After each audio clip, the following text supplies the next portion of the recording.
था कि moves volatility जो है फॉरेक्स के अंदर वो इंडियन मार्केट में नहीं है। ये है नितिन, जो अपना ट्रेडिंग जर्नी स्टार्ट किए इंडियन मार्केट से, लेकिन वहाँ पे लॉस होने की वजह से वो स्विच कर लिए फॉरेक्स में। एंड अब लास्ट 6 महीने में वो 10 लाख से ज़्यादा का प्रॉफिट कर चुके हैं। एंड वो ट्रेड करते हैं फंडेड अकाउंट में, और उनको फंडेड अकाउंट का पूरा गेम समझ में आ चुका है। जर्नी ऐसी चल रही है, इस साल के एंड तक का गोल है $100,000 टच करने का।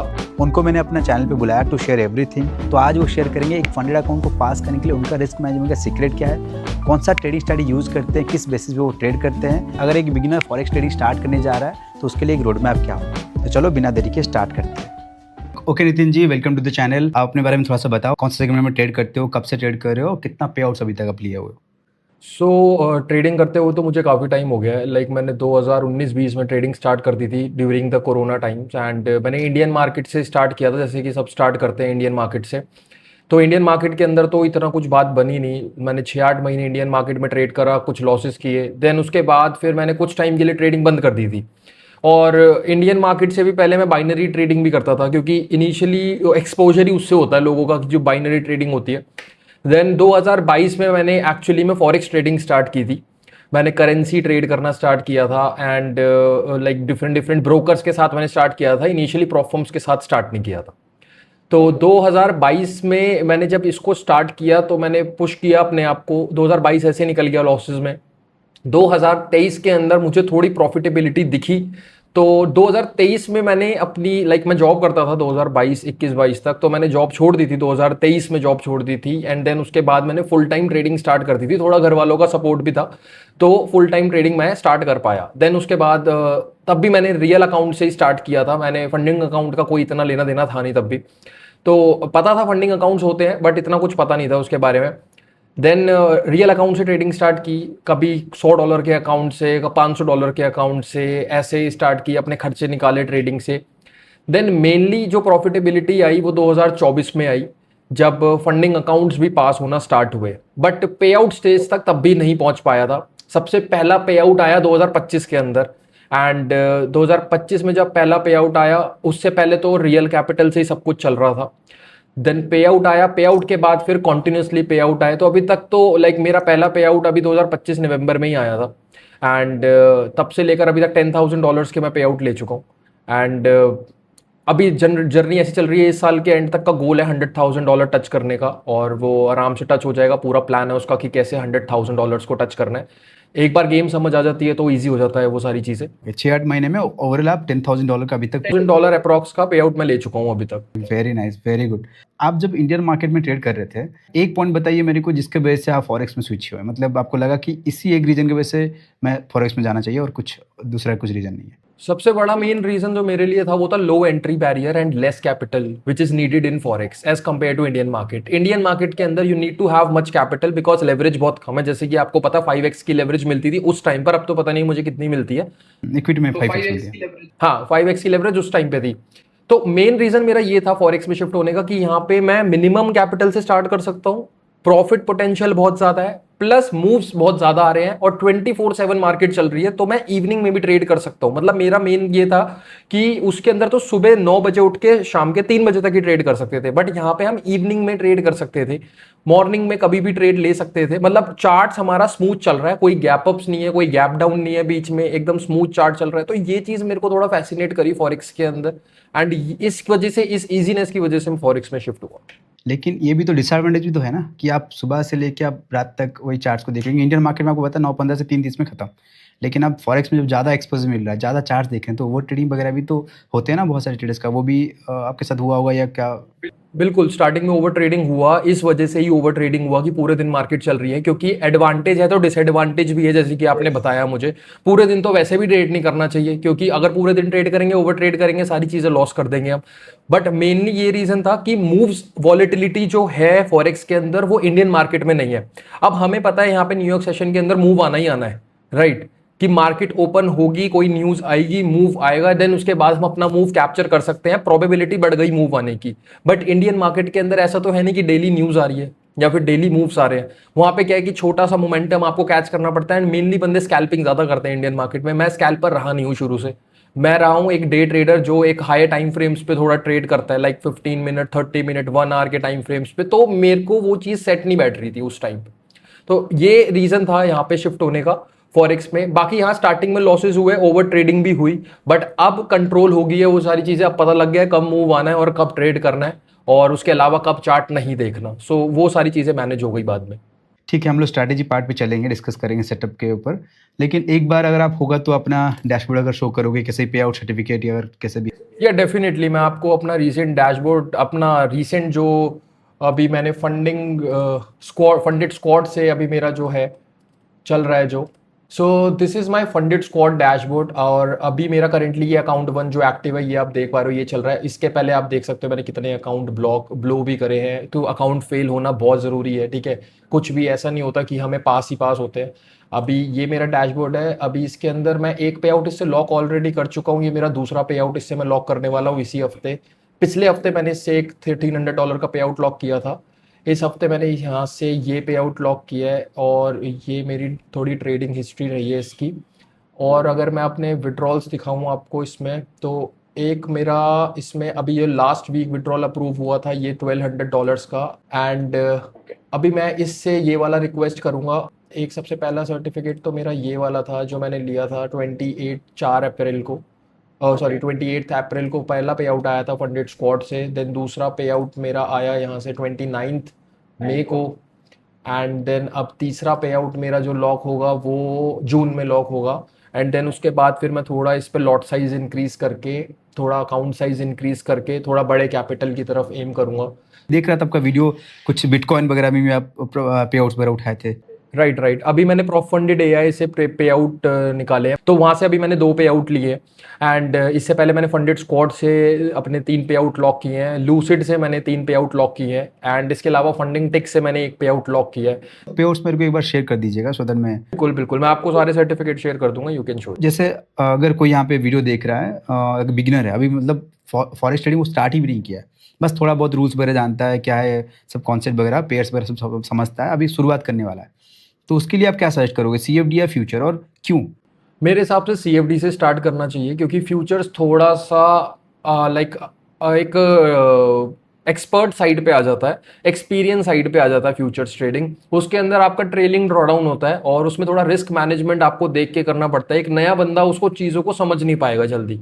तो सीएफडी प्रोफॉर्म के अंदर क्या है कि रिस्क मैनेजमेंट ईजी है, फंडिंग अकाउंट्स आप पास करोगे, सीखोगे, देन उसके बाद आप पे आउट स्टेज तक पहुंचोगे, तो वो पूरा प्रोसेस से आप निकलोगे, तो आपको सीखने को ज़्यादा मिलेगा, एक्सपीरियंस आपका बढ़ेगा। सीएफडी सस्ते भी हैं, वैसे तो फ्यूचर्स भी सस्ता है, बट सीएफडी के अंदर आप अच्छे से सीख पाओगे।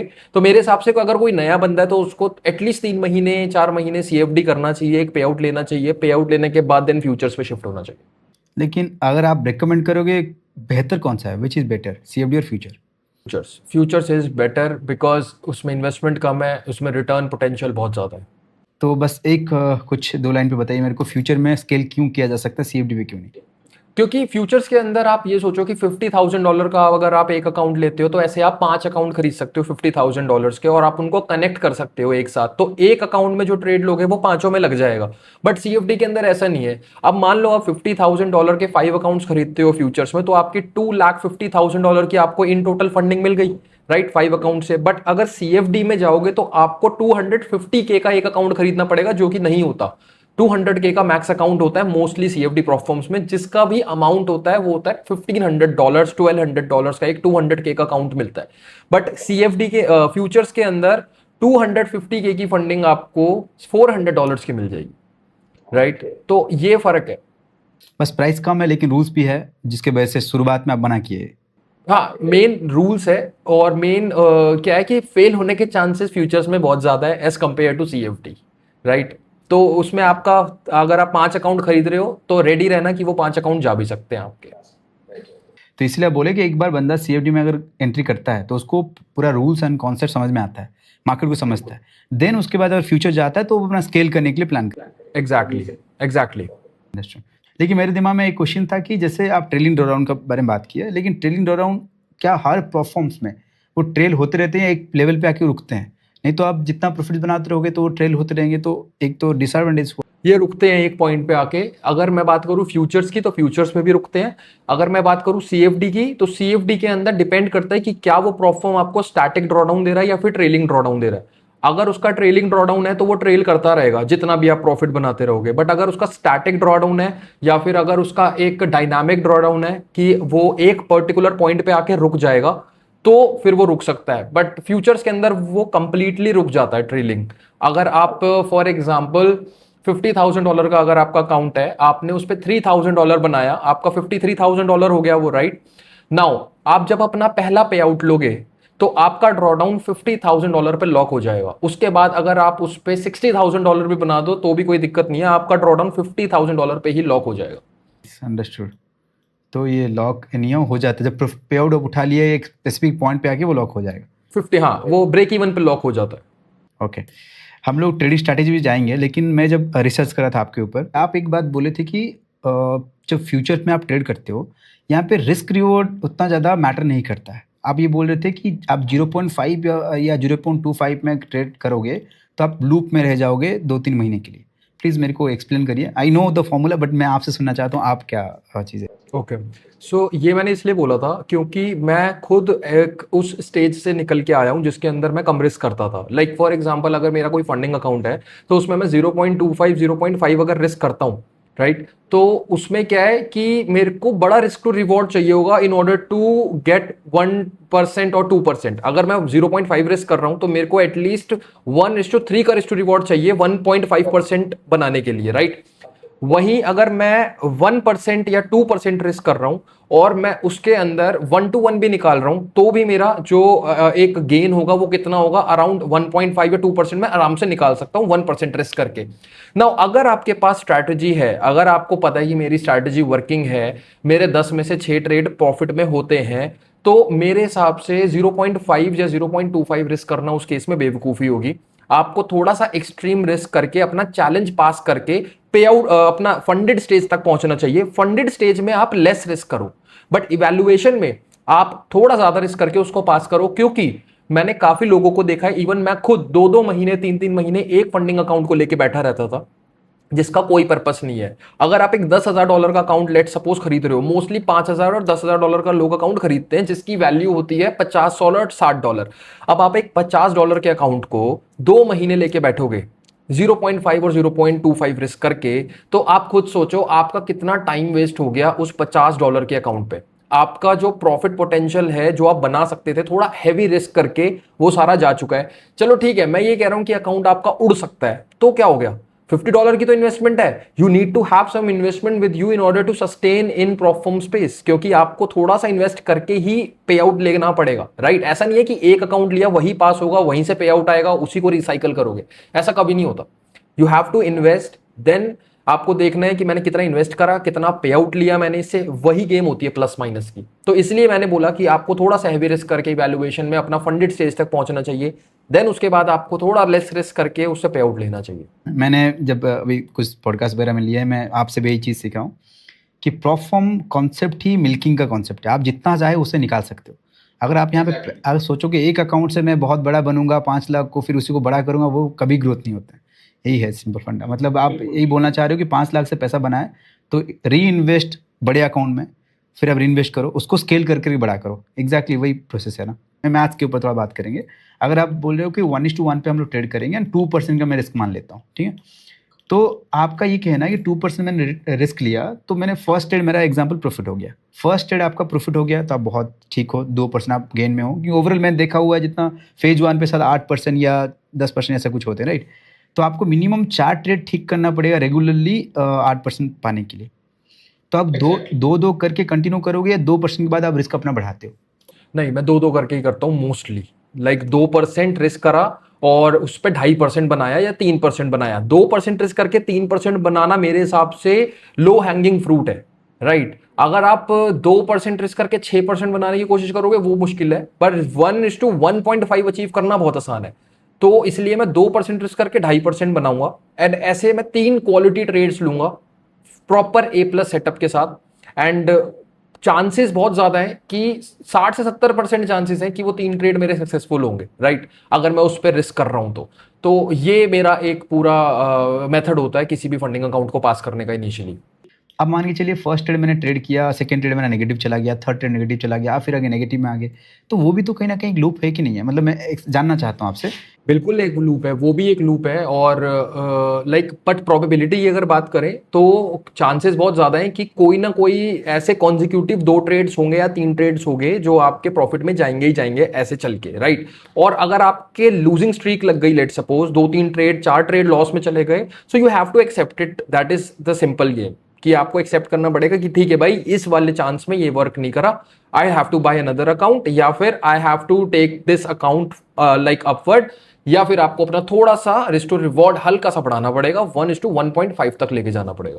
ओके जैसे मैं कुछ मेंटर्स को कुछ इन्फ्लुएंसर्स प्लस मेंटर्स को बोलते हुए सुना नेगेटिव आरआर, वो नेगेटिव आरआर की बात करते हैं कि 2% का अगर रिस्क है तो 1% का रिवॉर्ड प्लान करो। क्या ये सही एडवाइस है या आपके हिसाब से ये गलत होगा? नहीं, सही है ये एडवाइस। इवन मैंने भी नेगेटिव आरआर से काफ़ी ट्रेड्स लिए हैं, और नेगेटिव आरआर वर्क करता है अगर आपकी स्ट्रैटेजी अच्छी है और अगर आपकी एक्यूरेसी अच्छी है, ओनली देन। अगर आपकी एक्यूरेसी नहीं है अच्छी, स्ट्रैटेजी नहीं पता आपको क्या कर रहे हो आप, तो फिर बेकार है, फिर तो आप लॉस कर दोगे। बट अगर छोटा मूव कैच करना है, नेगेटिव आरआर से करना है, तो वो बहुत ईजी है। लोग फ्यूचर्स में बहुत करते भी हैं नेगेटिव आरआर से अपने अकाउंट्स को पास। ये हम लोग ओवरऑल फंडेड इवैल्यूएशन स्टेज की ओर बात कर लिए। वंस आप ये सब पार करके फंडेड में आ जाते हो, तो अब फंडेड में आपका रिस्क क्या होता है? रिस्क एलोकेशन आप कैसे प्लान करते हैं? फंडेड के अंदर मैं 0.5 या 1% रिस्क करता हूँ, उससे ज़्यादा रिस्क नहीं करता। क्योंकि फंडिंग के अंदर आने के बाद एक अकेला गोल ये होता है कि इससे अब पे आउट लॉक करना है, तो उसके लिए फिर एक्सट्रीम जाने का कोई मतलब नहीं बनता। फिर आप नॉर्मल भी अगर लाइक 0.5 भी रिस्क करोगे तो वो एनएफ होगा, क्योंकि वो रियल मनी है, फिर वो हमारे अकाउंट में आने वाला है पैसा, तो कोई दिक्कत नहीं है फिर उसके अंदर। Understood, very nice. जो लोग देख रहे हो आप बहुत कुछ सीख के जाओगे नितिन सर। ठीक है, तो एक बार होगा तो थोड़ा सा ये फॉर्मूला वगैरह आपसे जाने हम लोग पूरा, क्योंकि मैं तो इतना समझ में आ चुका है कि पूरा platform industry risk management maths का ही सारा गेम है। इसको जो समझ में आ गया वो तो बहुत सारी चीज़ें क्रैक कर सकता है ना? तो ये ऑलरेडी आप क्रैक कर चुके हो। लेकिन हम लोग एक बार स्ट्रैटेजी के ऊपर भी चलेंगे कि आप किस बेसिस पे, मतलब किस थ्रू में आप ट्रेड करते हो। ऑल राइट, सो मेरा मेन गोल जब भी होता है किसी भी ट्रेडिंग स्ट्रैटेजी के अंदर, तो ये होता है कि मैं सबसे पहले तो मार्केट स्ट्रक्चर देखता हूँ कि स्ट्रक्चर क्या है। एंड अगर लेट सपोज, मेरी स्ट्रैटेजी बहुत सिंपल है, मैं सबसे पहले स्ट्रक्चर देखता हूँ। स्ट्रक्चर देखने के बाद मैं वेट करता हूँ। एक मिनट, sorry to interrupt, time frame आपका कौन सा यूज करते हो? मैं 3 टाइम फ्रेम चूज करता हूँ। मैं स्टार्ट करता हूँ एनालिसिस 4 आवर से, then I come to 1 hour, then I come to 15 minutes. And जब मेरा पूरा एनालिसिस हो जाता है इन 3 टाइम फ्रेम्स पे, और अगर मुझे दिख रहा है कि इन 3 टाइम फ्रेम्स के अकॉर्डिंगली मुझे एंट्री मिल रही है, तो मैं इस पे रहता हूँ। अदरवाइज मैं और डीप चला जाता हूँ, 1 मिनट तक भी मैं चला जाता हूँ, और 1 मिनट के लेवल्स भी मैं मार्क करता हूँ। क्योंकि अभी रिसेंटली गोल्ड में जो मूव्स आ रहे हैं वो बहुत बड़े बड़े आ रहे हैं, और स्ट्रक्चर बहुत लाइक माइन्यूट से बन रहे हैं 1 मिनट पे, तो वो भी वर्क कर रहे हैं अच्छे। तो मैं 1 मिनट पे भी चला जाता हूँ। मेनली मेरा जो है वो स्ट्रक्चर बेसिस पे होता है। सो लेट सपोज अगर मेरे को दिख रहा है अपसाइड का स्ट्रक्चर है, तो फिर उसके बाद मैं देखता हूँ discount zone fib level mark करके, एंड मैं देखता हूँ 0.6 टू 0.8 के बीच में जब मार्केट आती है नीचे यहाँ पे, देन जैसी मार्केट यहाँ पे आएगी तो मैं लोअर टाइम फ्रेम पे एक ब्रेक ऑफ स्ट्रक्चर देखता हूँ लाइक दिस। एंड जैसी 1 मिनट पे ये चेंज ऑफ करेक्टर हो जाता है, देन यहाँ पे फिर मैं एंट्री अपनी प्लेस करके थोड़ा सा नितिन जी आप एक्सप्लेन करिए, आप उतना ज़्यादा डीप मत जाइए, बस ओवरऑल सिनेरियो एक बार बता दीजिए, सो दैट अगर स्ट्रैटेजी किसी को जानना होगा तो हम लोग फिर से एक बार सेशन कर सकते हैं। अगर ऑडियंस का रिक्वेस्ट होगा तो हम लोग और एक बार कर पाएंगे, लेकिन ओवरऑल एक ब्रीफ बता दीजिए थोड़ा सा। ये मैंने ब्रीफ ही बताया है वैसे तो, बट मैं आपको एक बेसिक ब्रीफ बता देता हूँ कि I look for market structure, wait for the price to come to my level, that is discount level. Obviously market ऊपर जा रही है तो डिस्काउंट पे तो आएगी, तो मैं डिस्काउंट पे अपना बाय लेता हूँ, राइट। और अगर मार्केट नीचे जा रही होती है तो मैं अपना प्रीमियम पे, जो प्रीमियम जोन होते हैं वहां पे मैं सप्लाई पे सेल लेता हूँ। मेरा बस यही सिंपल है, मैं मार्केट स्ट्रक्चर देखता हूँ and then I took this. जैसे कल का अगर मैं आपको ट्रेड बताऊं, तो कल मार्केट अगर आप देखोगे, so price was coming down like this, lower low and lower high it was making like this, and this was my premium zone here. So price yesterday fall in NFP from this zone only, right? This is my 1 minute level that I marked there, and price fall from the same level. So yes, so this is the type of trades that I take, and I only trade gold. I don't trade in any other currency pair or any other pair. I only trade gold. Apart from this, I trade BTC, right? So these are the 2 pairs that I trade. Simple. एक बार हम लोग gold का chart देखेंगे, gold का chart देखेंगे। हाँ, जैसे आप मार्क किए वो पॉइंट्स वगैरह, एग्जैक्टली उसी जोन्स को ही आप क्यों मार्क किए कि उसी से ही मार्केट रिवर्सल है? क्योंकि वो स्टार्टिंग से भी हो सकता था, मतलब आप पुल बैक जोन को ही क्यों कंसिडर किए और उसमें ऐसा क्या प्लान है आप? ओके, सो बेसिकली मैंने इस जोन को इसलिए मार्क किया बिकॉज ये लास्ट एक लेवल था सेलर्स का जहां से उन्होंने रिएक्शन दिया था मार्केट में नीचे की तरफ। और अगर ये जोन ब्रेक हो जाता तो मैं समझता कि बायर्स मार्केट में आ चुके हैं, बट ये जोन ब्रेक ही नहीं हो पाया। तो यहां पे मैंने देखा कि प्राइस यहां पे रेजिस्ट कर रहा है और ऊपर नहीं जा पा रहा है, तो इसलिए मैंने इसको मार्क किया था और इसलिए मैंने इसका वेट किया था कि यहां पे आके मैं देखूंगा कि प्राइस में क्या रिएक्शन है एंड देन उसके बाद मैं एंट्री लूंगा। काफी लोग क्या करते हैं, वो मार्क करते हैं लेवल, लिमिट ऑर्डर सेट कर देते हैं और वेट करते हैं कि मार्केट वहां आएगी, टच करेगी, मेरे लेवल पे चली जाएगी ऊपर या नीचे। बट ऐसा कभी पॉसिबल नहीं है, बिकॉज मैं आपको एक चीज बताता हूं जो मेरे को मैंने पढ़ी थी एक बुक में, that each and every outcome is unique and random in trading, right? So we don't know, चाहे हमारा 100% विन रेट भी है ना, वी डोंट नो कि ये ट्रेड मेरा सक्सेसफुल होगा या नहीं होगा। We don't know, we are completely unaware of the fact that whether this trade will be successful और नॉट। तो दैट इज वाई मैं हमेशा वेट करता हूं प्राइस का हमारे लेवल पे आने का, रिएक्ट करने का, देन अगर मेरी डायरेक्शन में जा रहा है, क्या मैं सही हूं, तो मैं एंट्री लेता हूं, अदरवाइज मैं नहीं लेता एंट्री। तो ठीक है, हम लोग ये समझते हैं कि अब देखते हो लेटेस्ट जहाँ पे मार्केट में एक शार्प फॉल हुआ है, एक अच्छा जो स्विंग है, उस चीज़ को आप देख के करते हो। और आप जैसे बोले कभी कभी आप फिब के हिसाब से भी ट्रेड करते हो, तो फिब कहाँ पे आप यूज करते हो जैसे? सो बेसिकली फिब लेवल में जो यूज करता हूं, जैसे अगर मान लो मार्केट अगर ऊपर की तरफ जा रही है लाइक दिस, तो मैं लो से इस पॉइंट, लो पॉइंट से हाई पॉइंट तक जहां तक मार्केट गई है वहां तक फिब ड्रॉ करता हूं, नीचे से ऊपर ही ना, बाय साइड। एंड इसके अंदर मैं 60 to 80% के डिस्काउंट लेवल्स को देखता हूं, ठीक है? एंड जब मार्केट प्राइस इनके इस लेवल पे आ जाता है, देन यहां पे फिर मैं अपनी एंट्री प्लान करता हूं बाय साइड की। तो ये मेरा एक बेसिक वो होता है। ठीक है, तो यहाँ पे आप एक वर्ड भी यूज किया, चेंज ऑफ कैरेक्टर का। सो प्राइस जब यहाँ पे आ जाता है तो प्राइस ऑब्वियसली नीचे ऐसे आएगा, लोअर लो लोअर हाई बना के नीचे आएगा, ऐसे तो गिरेगा नहीं सीधा एक ही लाइन में। तो जब ये लोअर लो लोअर हाई बना के नीचे आ रहा होता है तो मैं वेट करता हूं कि किसी हाई को ब्रेक कर दे, स्मॉल हाई को ऑन 1 मिनट टाइम फ्रेम। जब ये ब्रेक करेगा इसको, देन उसके रिट्रेसमेंट पे I will plan a buy. Okay, 1 minute time frame में आप अगेन स्विच करके फिर आप एंट्री अपना प्लान करते हो। एग्जैक्टली। अभी किसी बिगिनर को मान के चलिए, किसी बंदे के पास टोटल अभी कुछ नहीं है, मतलब वो एक 20 साल का बंदा है, उसके पास ओनली 10 से 20 हज़ार रुपये है, ठीक है, 20,000 है। आप उसको स्टेप बाय स्टेप कैसे प्रोसेस बताओगे कि आपको एग्जैक्टली इसी प्रोसेस में जाना चाहिए? मैंने जो गलती किया हुआ है आपको, या मैंने जो सही तरीके से चूज़ किया है, इस एग्जैक्ट स्टेप बाय स्टेप, मतलब पहले उसको क्या करना चाहिए, स्टेप 2 में क्या करना चाहिए, स्टेप 3 में क्या करना चाहिए, एक बार बताइए। ओके, सो अगर कोई बिगनर है जिसने नया नया मार्केट में आया है, ट्रेडिंग स्टार्ट की है, कुछ भी नहीं पता उसको, तो मेरे हिसाब से सबसे पहले तो उसको एक बेसिक फाउंडेशन अपनी क्रिएट करनी चाहिए, सीख कर ट्रेडिंग। और उसको टेक्निकल एनालिसिस के अंदर थोड़ा सा अपना ध्यान देना चाहिए और सीखना चाहिए कि मार्केट बिहेव कैसे कर रही है, थोड़ा ऑब्जर्व करना चाहिए। एंड देखो बहुत सारे फ्री रिसोर्सेज हैं अभी आजकल यूट्यूब पे अवेलेबल, तो वहाँ से भी वो कर सकता है। बट मैं उसको सजेस्ट करूंगा कि भाई मेंटोर ना बदले अपना बार बार, अगर एक बंदे से सीख रहा है तो उसी से सीखे, उसी की स्ट्रैटेजी सीखे, तो सीखने के बाद वो उसको इम्प्लीमेंट करे धीरे धीरे। उसको इम्प्लीमेंट कैसे आप कब बोलोगे आप? इंप्लीमेंट उसको ऐसे करना पड़ेगा, उसको इनिशियली तो मार्केट को ऑब्जर्व करना पड़ेगा विदाउट डूइंग एनीथिंग, सिर्फ ऑब्जर्विंग करना पड़ेगा कि डेली आए, अपने लेवल्स मार्क करे और देखे कि मेरे लेवल सही में वर्क कर रहे हैं नहीं कर रहे। ऐसे उसको 1-2 हफ्ते 3 हफ्ते करना चाहिए, ठीक है? देन उसके बाद उसको एक छोटा सा फंडिंग अकाउंट खरीदना चाहिए, लेट सपोज $5,000 का उसका एक फंडिंग अकाउंट खरीदना चाहिए, क्योंकि आपने जैसे बताया 10 से 20 हज़ार रुपए हैं उसके पास। एक $5,000 का फंडिंग अकाउंट आज के टाइम पे 2,500 से 3,000 रुपए का आता है। तो अगर मैं एक फंडिंग अकाउंट की वैल्यू 3,000 लेके चल रहा हूं, तो ऐसे वो कहीं ना कहीं 5 से 6 फंडिंग अकाउंट आपके खरीद सकता है, राइट? तो उसको 5 से 6 तो नहीं बोलूंगा मैं खरीदे, एक खरीदे, उस पर ट्रेड करे, देखे कि भाई मैं कितने टाइम में फेज 1 फेज 2 क्लियर कर पा रहा हूं या नहीं कर पा रहा हूं। एंड देन वो वहां से अपनी जर्नी को स्टार्ट करे। इवेंचुअली वो देखेगा कि 2-3 महीने 4 महीने में जब वो पास फेल करेगा तो उसको समझ आ जाएगी गेम। और आपको भी पता है ट्रेडिंग एक ऐसी चीज है जो एक्सपीरियंस से ही समझ आती है किसी को। अगर आप बुक्स पढ़ लोगे, सारी चीजें पढ़ लोगे, तो इतना कुछ समझ नहीं आएगा, लॉस करके ही, ठोकर खा के ही समझ आती है चीजें। तो यही उसको मैं तो यही बोलूँ, बिगनर आ रहा है तो भाई अगर 3-4 महीने लॉस हो रहा है तो भाई कोई दिक्कत नहीं है, लॉस ले लो, बट इवेंचुअली जब आपको पता लगेगा कि भाई क्या चीज़ है, कैसे गेम क्रैक हो रही है, देन आप समझ जाओगे। बस रिस्क मैनेज करके चलो अपना। क्योंकि पता है कि ट्रेडिंग में साइकोलॉजी, माइंडसेट, ये बोल जितना ही कोई बोल दे, जितना भी इन्फ्लुएंसर बोल दे, ये कभी सीखा नहीं जा सकता है।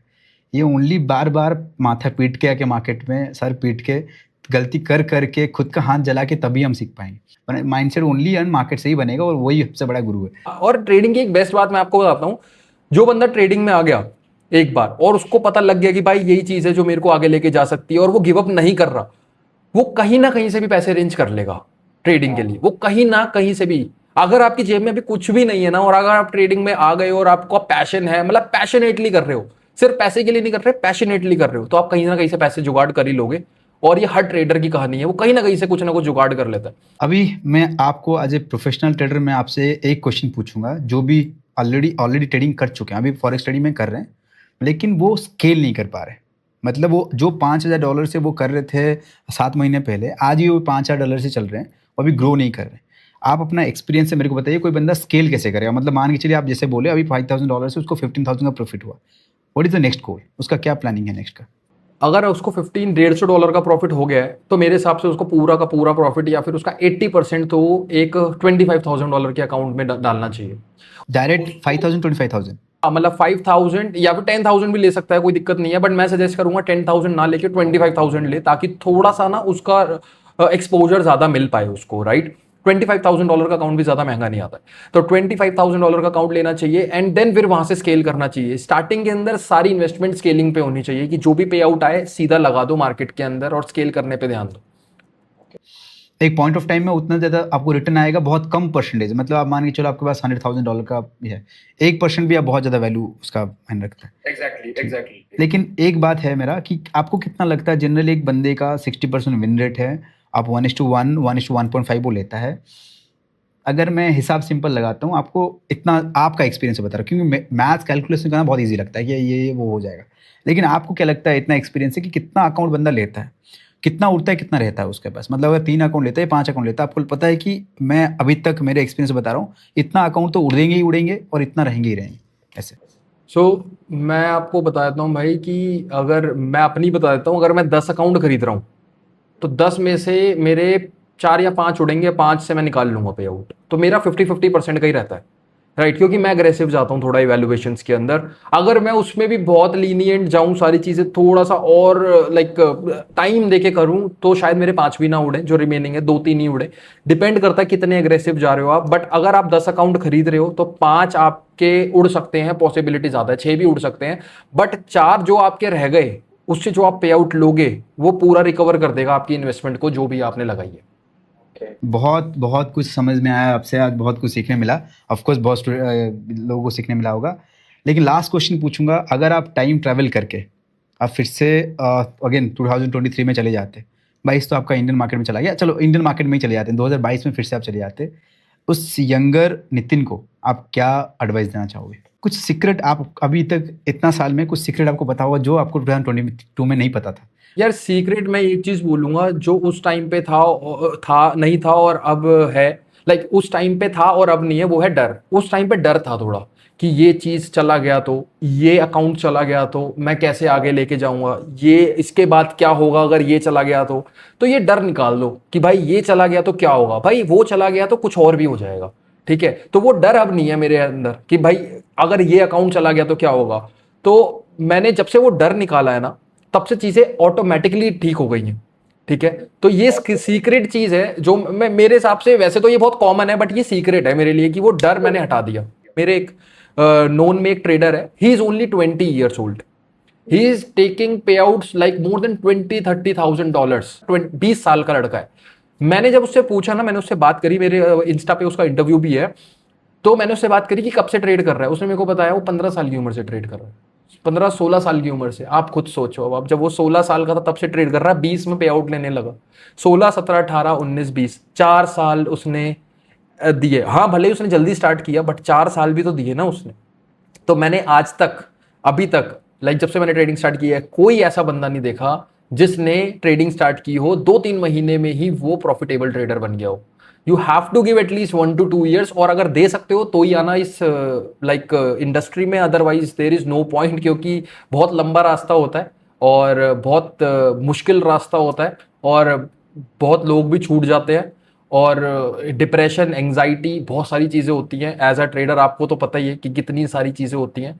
तो ये सारी चीज़ें अगर सहन कर सकते हो, सारी चीज़ें हैं तो आना, otherwise there is no point. But एक बार सीख ली, सारी चीज़ें समझ ली, तो there is no going back there. ये बहुत सारा इंसाइट्स आज के वीडियो से मिला होगा बहुत लोग को। मैं बता रहा हूँ, मैं बहुत सारे पॉडकास्ट लिया हुआ, अभी तो मेरा पॉडकास्ट का जर्नी ही स्टार्ट हुआ, लेकिन one of the best podcast मैं बोलूँगा, क्योंकि इतना सारा चीज़ आप शेयर किए फ्यूचर्स के बारे में, ये सब चीज़ के बारे में। और मैं ये भी बताना चाहूँगा, अगर गाइस आप लोग चाहते हो कि हम लोग नितिन के साथ बैठ के कोई उनके स्ट्रैटेजी के ऊपर पूरा डिटेल में each and every point discuss करें, मेरे को कोई दिक्कत नहीं अपनी स्ट्रैटेजी बताने में सबको। ओके ठीक है। तो गैस प्लीज़, क्योंकि आज हम लोग नितिन के बारे में जानना चाह रहे थे कि उनका जर्नी क्या है, उनका जो फॉर्मूला है वो शेयर किए, लेकिन अगर आपको सच में स्ट्रैटेजी जानना है कि पूरा फुल प्रोसेस में, तो कमेंट कर दीजिए, तो हम लोग एक बार सेशन कर लेंगे। मे भी उनका तब तक $30,000 हो गया होगा, हो सकता है $100,000 ना हो गया हो। हाँ मे भी ये भी हो सकता है। ठीक है, thank you Nitin, thank you so much for coming to our show, बहुत मजा आया। अगर आप लोग चाहते हो मैं पॉडकास्ट में और वैल्यूएबल गेस्ट लाऊं, तो सबको सब्सक्राइब कर देना, उससे आपका ₹1 नहीं जाएगा, लेकिन मेरे को मोटिवेशन मिलता है कि आपके लिए अच्छा कंटेंट ला पाऊँ। अगर ये वीडियो अच्छा लगा तो सबको लाइक कर दो, और जो भी क्वेश्चन है आप कमेंट करके जरूर बताना, मैं नेक्स्ट वीडियो में कवर कर दूंगा। आज की वीडियो को यहीं पे एंड करते हैं, मिलते हैं नेक्स्ट वीडियो में।